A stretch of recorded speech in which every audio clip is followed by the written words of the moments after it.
Hello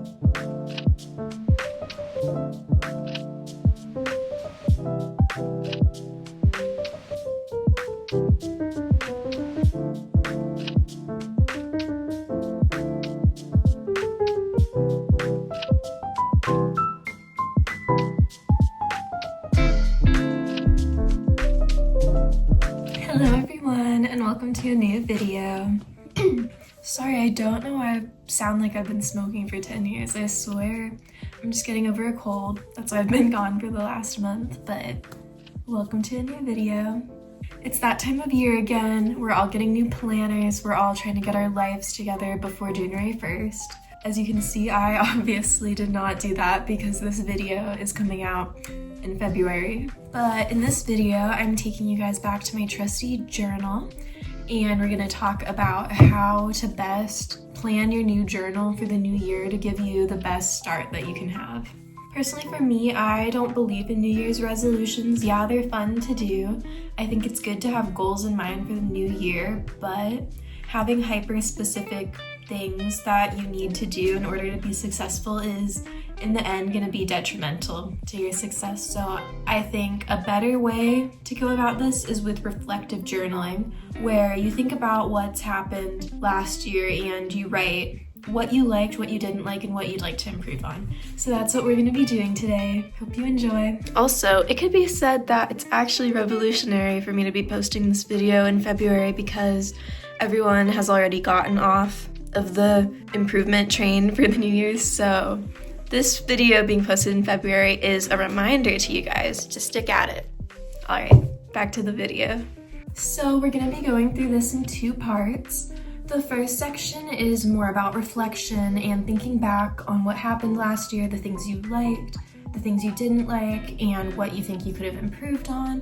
And then the next section, we're going to focus more on this upcoming year, 2025, and we're going to think about things like, what could I do to improve this year? What are some small steps I can take and stuff like that? All right, reflecting on this past year.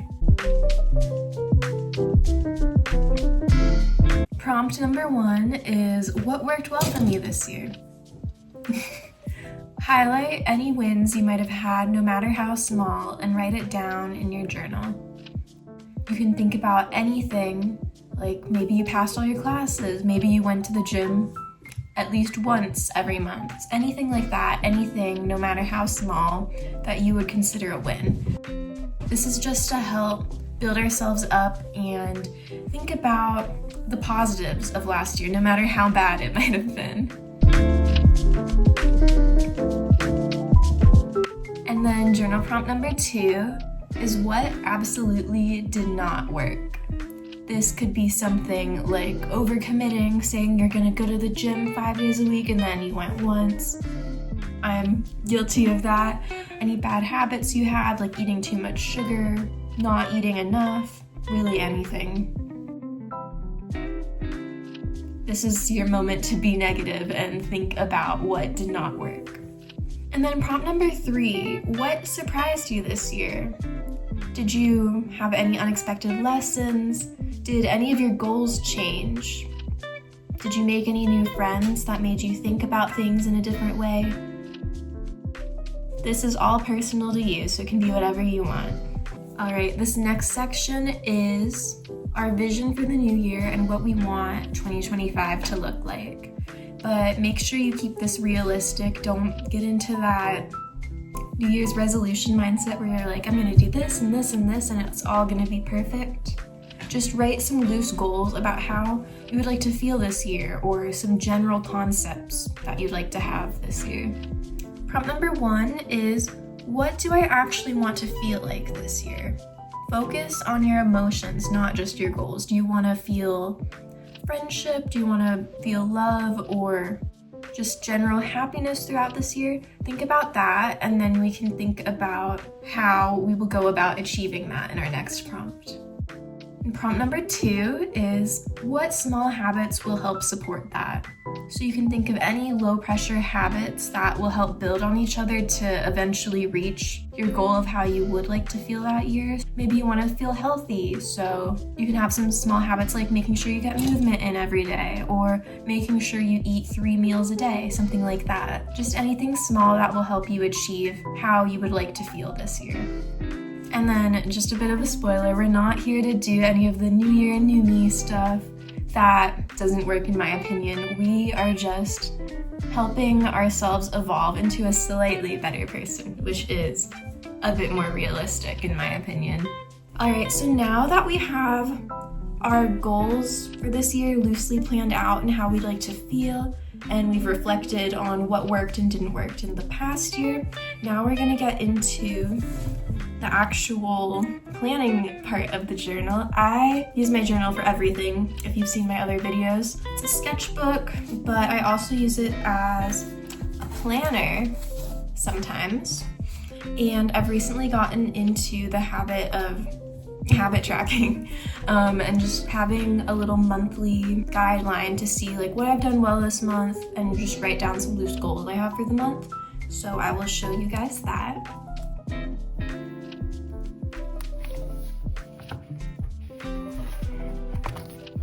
Alright, so here is my planner setup for February. As you can see, there's not much going on here. It's my little artwork that I've been doing. It's pretty simple. It really does not have to be anything complicated. I just have my mood, movement, and journaling, and these are just some things that I wanted to focus on specifically in February, but you can choose to focus on whatever you think is most important for you. And then we have my goals for February. Once again, you can personalize them, but for me, I want to decide what grad school I'm going to. I want to start movement again, like going to the gym, Pilates, or yoga, just because I feel like I've been in a bit of a slump. And then I want to focus more on hobbies rather than scrolling, so that is art, YouTube crocheting, really anything that keeps me off of my phone. And then once again, you can see that these are just loose goals, not strict guidelines that I have to follow. It's pretty vague, so by the end of the month, if I feel like I accomplished moving at least just a little bit or making an intentional effort to focus more on my hobbies rather than social media, then I can check that off. And then the last one is specific to me because I have my YouTube channel, but I recently started tracking how many subscribers I have, and then my goal for each month is to post 3 videos. I just write down what the videos are in here and then I cross it off once I've done it. And then at the bottom is my mood trackers, so it's just a little key. So on the first I was feeling neutral, so then up here I put a yellow for neutral. As you can see, it does not have to be perfect or aesthetic. Having a functional planner or just habit tracking does not have to be difficult. It doesn't have to be fancy. I used literally just a journal, but you could use a piece of notebook paper, composition book, really anything, and then I have some markers and a pen. And I always like to keep a little kit full of some stickers and washi tape just to make it cute. And it's nice and portable that I can use on the go. But I just like doing that for aesthetic reasons. You don't have to do that if you don't want to. And just a friendly reminder, if your journal or planner looks perfect, you're probably not using it. I know mine is actually a mess in here. I just show you guys the pretty pages. All right, and the last thing I wanted to talk about was consistency. As you can see, I've struggled with staying consistent, sometimes especially for habit tracking. So just doing some things to make it simple and easy for you to just reach out, grab your journal and write like a few short things every day will make it a million times easier to stay consistent. So keeping your journal in an easily accessible place, keeping your supplies all in one container or one area, just things like that, that'll help you get over the hump of just starting. And then an important thing to remember about habit tracking is we're simply tracking our habits. There's no need to obsess over it. There's no need to look at all of the habits you've tracked and be like, what's wrong with me? There's no need to do that. It's just to get a general baseline for what you could improve on and what you're doing well at. It's a good way to just track your general improvement. Just let go of perfection. If you miss a day What's the worst that happens? The world does not end, I swear. All right, I hope you guys all found my tips and tricks for journaling for the new year helpful.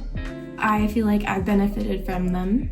2025 is gonna be what we make of it, so let's try our best to get off on the right foot. Let's aim for progress and not perfection. Leave a comment down below if you found any of these tricks helpful, and let me know how your progress is going throughout the year. I'd love to see it. All right, bye, thanks for watching.